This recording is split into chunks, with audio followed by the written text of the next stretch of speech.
നമസ്കാരം, cook with റോഷ്നയിലേക്ക് സ്വാഗതം. ഇന്നത്തെ എൻ്റെ റെസിപ്പി വളരെ പെട്ടെന്ന് തയ്യാറാക്കാവുന്ന ഒരു ഹെൽത്തി ആയിട്ടുള്ളൊരു ബ്രേക്ക്ഫാസ്റ്റാണ്. ഇത് കുട്ടികൾക്കും അതുപോലെ തന്നെ ബാച്ചിലേഴ്സിനും വേണ്ടിയുള്ള ഒരു സ്പെഷ്യൽ റെസിപ്പിയാണ്. അപ്പോൾ ഇതെങ്ങനെയാണ് ഉണ്ടാക്കുന്നത് നോക്കാം. ഇതിലേക്ക് ആവശ്യമായിട്ടുള്ള സാധനങ്ങൾ ഞാനിവിടെ എടുത്തിട്ടുള്ള ഒരു ചെറിയ തക്കാളി ചെറുതായിട്ട് കട്ട് ചെയ്തതാണ്. പിന്നെ ഒരു മീഡിയം സൈസ് സവാള ചെറുതായിട്ട് മുറിച്ചെടുത്തിട്ടുണ്ട്. പിന്നെ കുറച്ച് കറിവേപ്പില, ഒരു പച്ചമുളക്, ഒരു 2 എഗ്ഗ്, പിന്നെ ഞാൻ കുറച്ച് വെള്ളം എടുത്തിട്ടുണ്ട്. പിന്നെ ഒരു 4 വലിയ സ്പൂൺ ഓട്സ്, അത് ഞാൻ 4 വലിയ സ്പൂൺ എടുത്ത് ഒരു അരക്കപ്പിലേക്ക് എടുത്തു കഴിഞ്ഞപ്പോൾ അത് അരക്കപ്പുണ്ട്. അപ്പോൾ അരക്കപ്പ് ഓട്സ്. ഇനി ഇതെങ്ങനെയാണ് ഉണ്ടാക്കുന്നത് നോക്കാം. അതിനായിട്ട് ഞാൻ അരിഞ്ഞു വെച്ചിട്ടുള്ള വെജിറ്റബിൾസിനെ ഒരു ബൗളിലേക്ക് ഒഴിക്കാം.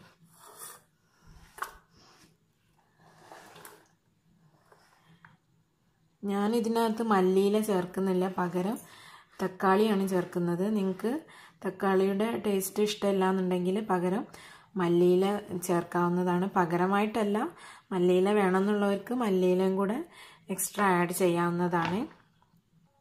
അപ്പോൾ ഞാൻ എല്ലാ വെജിറ്റബിൾസും ഒരു ബൗളിലേക്ക് എടുത്തിട്ടുണ്ട്.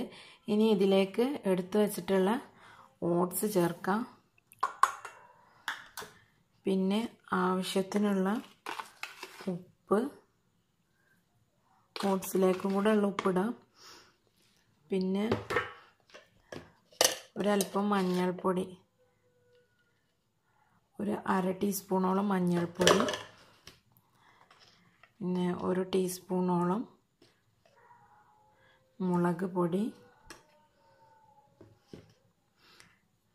പിന്നെ എടുത്തു വെച്ച എഗ്ഗ്,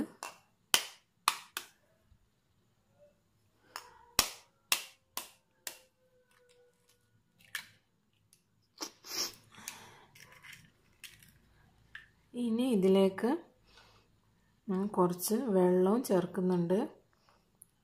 ഒരു 4 ടേബിൾ സ്പൂണോളം വെള്ളവും ചേർക്കാം.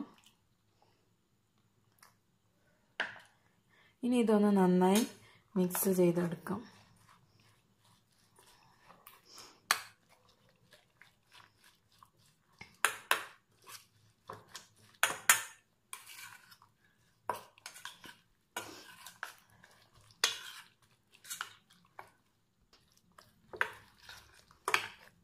ഞാനിതിന് ഏകദേശം നന്നായിട്ട് തന്നെ മിക്സ് ചെയ്തിട്ടുണ്ട്. അപ്പോൾ നിങ്ങൾക്ക് താല്പര്യം ഉണ്ടെങ്കിൽ ഇതിനകത്ത് ക്യാരറ്റോ അതല്ലെങ്കിൽ ബീൻസോ ഒക്കെ ചേർക്കാവുന്നതാണ്. അപ്പോൾ അവരവരുടെ ഇഷ്ടത്തിനനുസരിച്ച് ചേർക്കാം. മാത്രമല്ല, ഇതിൽ ഉപ്പും മുളക് പൊടിയൊക്കെ ചേർക്കുന്നത് അവനവൻ്റെ ടേസ്റ്റിനനുസരിച്ചായിരിക്കണം. കുട്ടികൾക്കൊക്കെ വേണ്ടിയിട്ട് ഉണ്ടാക്കുകയാണെങ്കിൽ കൂടുതൽ മുളക് പൊടി ചേർക്കാതിരിക്കുന്നതാണ് നല്ലത്. പിന്നെ ഉപ്പിൻ്റെ അളവ് എപ്പോഴും അവനവൻ്റെ ഇഷ്ടത്തിനനുസരിച്ച് ചേർക്കുക. ഇപ്പോൾ ഇത് ഏകദേശം ഞാൻ മിക്സ് ആക്കിയിട്ടുണ്ട്. പക്ഷേ ഇത് നല്ല ടൈറ്റായിട്ടാണുള്ളത്. അതുകൊണ്ട് ഞാൻ ഇതിനകത്തേക്ക് കുറച്ചുകൂടെ വെള്ളം ചേർക്കുന്നുണ്ട്. ഒരല്പം കൂടെ ലൂസായിട്ടാണ് വേണ്ടത്. ഒന്നുകൂടെ മിക്സ് ചെയ്യാം.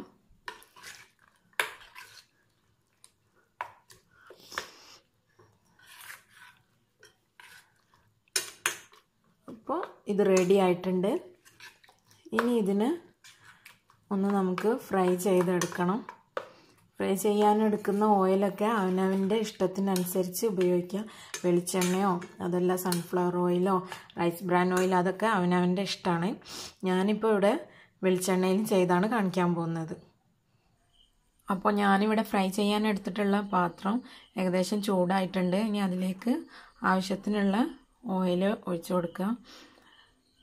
നിങ്ങളുടെ ഇഷ്ടത്തിനനുസരിച്ച് ഏത് ഓയിലാണെന്ന് വെച്ചാൽ നിങ്ങൾക്ക് ഉപയോഗിക്കാം. ഞാനിവിടെ വെളിച്ചെണ്ണയാണ് ഉപയോഗിക്കുന്നത്. എണ്ണ നന്നായി ചൂടായിട്ട് നമുക്കിത് ഒഴിച്ചു കൊടുക്കാം. എണ്ണ നന്നായി ചൂടായതിന് ശേഷം മാത്രം ഇത് ഒഴിച്ചു കൊടുക്കണം. അല്ലെങ്കിൽ ഇത് ചിലപ്പോൾ അടിയിൽ പറ്റിപ്പോവും. ഇപ്പോൾ ഞാൻ ഒഴിച്ച എണ്ണ നന്നായി ചൂടായി വന്നിട്ടുണ്ട്. ഇനി ഇതിലേക്ക് കലക്കി വെച്ചിട്ടുള്ള മിക്സ് നമുക്ക് ഒഴിച്ചു കൊടുക്കാം.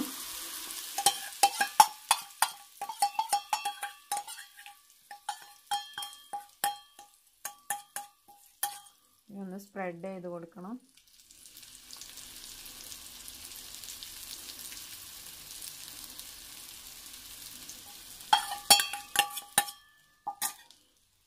ഇനി ഇതിനെ ഒന്ന് അടച്ച് വെക്കണം. പിന്നെ ഫ്ലെയിം ലോ ഫ്ലെയിമിലായിരിക്കണം. ഒരിക്കലും ഹൈ ഫ്ലെയിമിൽ വെച്ചിട്ട് അടച്ച് വെക്കരുത്, പെട്ടെന്ന് തന്നെ കരിഞ്ഞു പോവും. ഇതിപ്പോൾ ഇനി ഒരു 2-3 മിനിറ്റ് ഇങ്ങനെ അടച്ച് വെക്കാം നമുക്ക്. എന്നിട്ട് തുറന്ന് നോക്കാം. ഇതിപ്പോൾ ഒരു ഏകദേശം 5 മിനിറ്റോളം ആയിട്ടുണ്ട് ഞാൻ അടച്ച് വെച്ചിട്ട്. അപ്പോൾ ഇതിനൊന്ന് തുറന്ന് നോക്കാം. ഏകദേശം അടിഭാഗമൊക്കെ നന്നായി മൊരിഞ്ഞ് വന്നിട്ടുണ്ടാവുമെന്ന് കരുതുന്നു. ഇനി ഇതിൻ്റെ മുകളിലേക്ക് കുറച്ചുകൂടെ ഓയിൽ ഒഴിച്ചു കൊടുക്കാം. ഇനി ഇതിനെ ഒന്ന് മറിച്ചിട്ട് കൊടുക്കാം.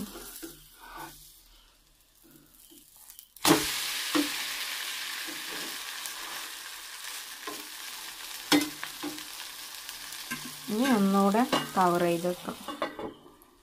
ഒരു 2 മിനിറ്റ് നേരം ഒന്ന് കവർ ചെയ്ത് വെക്കാം. അതിനുശേഷം നമുക്കിത് പ്ലേറ്റിലേക്ക് മാറ്റാം. അപ്പോൾ ഇത് വളരെ പെട്ടെന്ന് നമുക്ക് വീട്ടിൽ തയ്യാറാക്കാൻ പറ്റുന്ന ഒരു ഡിഷാണ്. കുട്ടികൾക്കും അതുപോലെ തന്നെ മുതിർന്നവർക്കും ഇഷ്ടപ്പെടുന്ന ഒരു ഡിഷാണ്. ഹെൽത്തിയുമാണ്. പ്രോട്ടീനും ഫൈബറൊക്കെ അടങ്ങിയിട്ടുള്ളതുകൊണ്ട് വളരെ ഹെൽത്തി ആയിട്ടുള്ളൊരു ഡിഷാണ്. പിന്നെ നിങ്ങൾ ഇത് തീർച്ചയായിട്ടും വീട്ടിൽ ട്രൈ ചെയ്ത് നോക്കുക.